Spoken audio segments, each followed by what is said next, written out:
The FIFA handed over the FIBA, as we say, so all eyes now on basketball. We're going to do a lot of tournaments. For the whole Middle East, it's good to see that Arab countries are hosting such big competitions, and very proud because I'm Arab as well. It's going to be very exciting for the future and the next 4 years. I'm never satisfied, but I feel I can do better. I'm just going to not let that get to my head. I'm just going to keep working.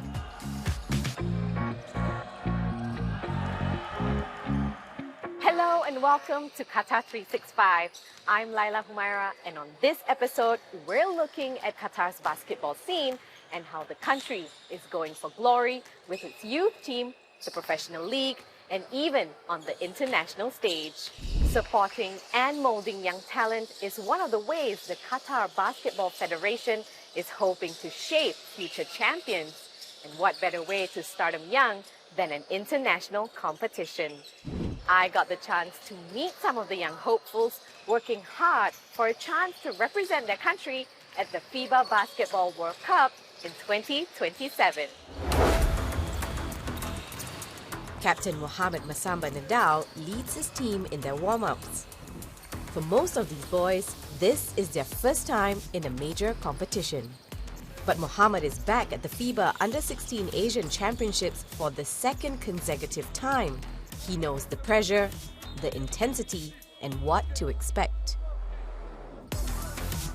That competitive edge is what coach Stavros Mikoniatis hopes to build in his young team. The guys is young guys, first time that they play on this level, this competition of this level. Just is a program that we run in federation in order to develop and to for the next generation, for the first team, and also for the under 18. So for us, it's very good chance in order for the guys to take this experience for the future. 15-year-old point guard Abdullah Yassin Musa is also featuring in the competition for the second time. The spotlight is on Abdullah and Mohamed, both of whom have been named Qatar's next basketball superstars. There's no shortage of talent in the Qatari youth team. The players are 16 years old or younger, but many are already shooting hoops alongside the pros in the Qatar Basketball League. And beyond this campaign, many are looking to add valuable international experience to their already decorated young careers. Part of that experience is learning to swallow the bitter pill of losing. Playing against some of Asia's best teams like Iran and Australia, there's bound to be wins and losses, and Coach Stavros and his team make sure the boys understand that it's all part of the game. This is our job. We try to, to change the feeling, because the basketball and the game has a lot of the feelings that change, like the ball possessions. We try, to find something that we make them to play better, to play harder. Off the court, Mohamed also leads by example. Win or lose, he stays motivated to improve his game. I'm never satisfied, but I feel I can do better. I'm just going to not let that get to my head. I'm just going to keep working and keep pushing. The hope is that all the hard work will culminate on the global stage in 2027, when Qatar hosts the FIBA Basketball World Cup. By that time, Mohamed and Abdullah will be at their peak, in prime form to represent Qatar again at home soil. Be the best, just be the best, always go 100%. Working every chance I get. I'm working hard every chance I get. This is the biggest, maybe, competition in the world, so I'm just working so hard for that. Well, to find out what it's like to sport Qatar's flag on one's chest since young, who better to ask than a man who has walked that path himself? I met Mohamed Hassan, or better known as Mizzo, shooting guard at the Al Shamal Sports Club, to get his insights on what it takes to reach the highest level of professional basketball and prospects for the sport in Qatar.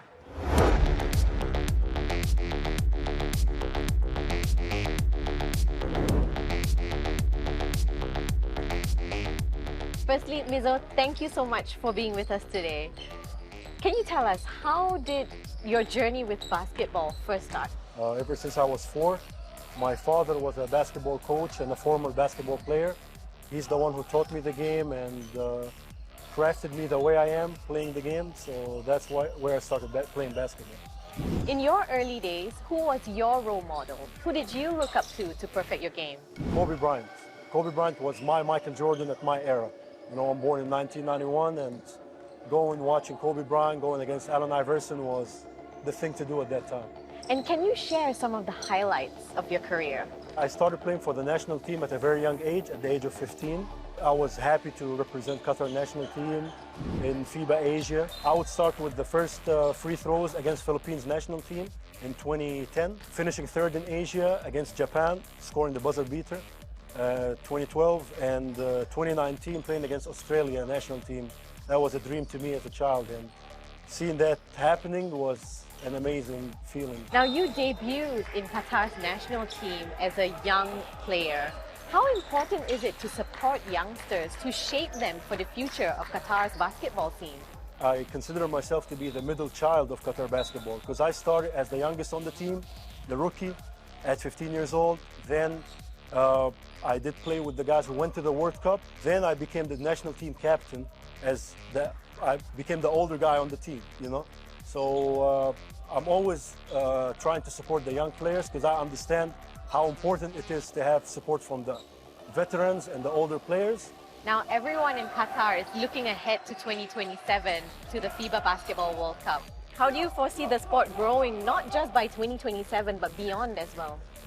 I see that Qatar is investing a lot in sports and a lot in athletes from many different games and fields. So I'm happy to see my other fellow friends and athletes doing their things, doing the sports that they love, and especially basketball. The sports has changed a lot and developed a lot in Qatar. And finally, for the youngsters right now who are preparing for the 2027 World Cup, training themselves to try and get a spot in that national team, what kind of advice do you have to say for them? Keep grinding, keep working hard, keep practicing hard, take care of yourselves. Hopefully you'll be able to make it on the national team and represent Qatar in the World Cup. And I wish all the best for every single person who will put on the jersey. While the Basketball World Cup is still a few years from coming to Qatar, the country is no stranger to hosting international hoops.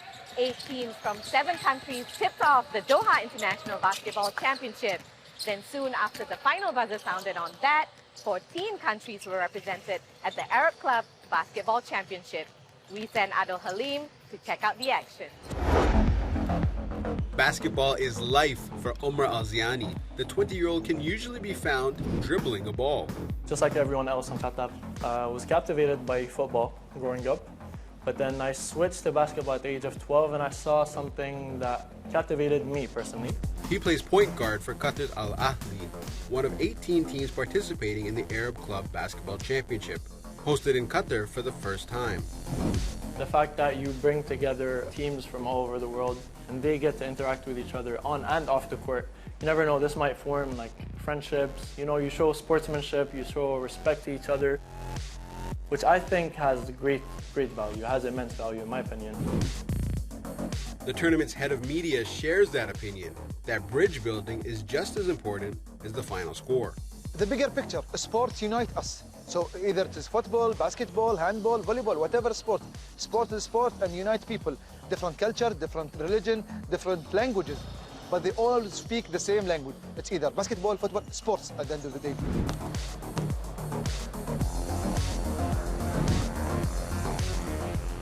While the Arab Club Basketball Championship is an annual tradition in its 35th year, this is just the second edition of the Doha International Basketball Championship.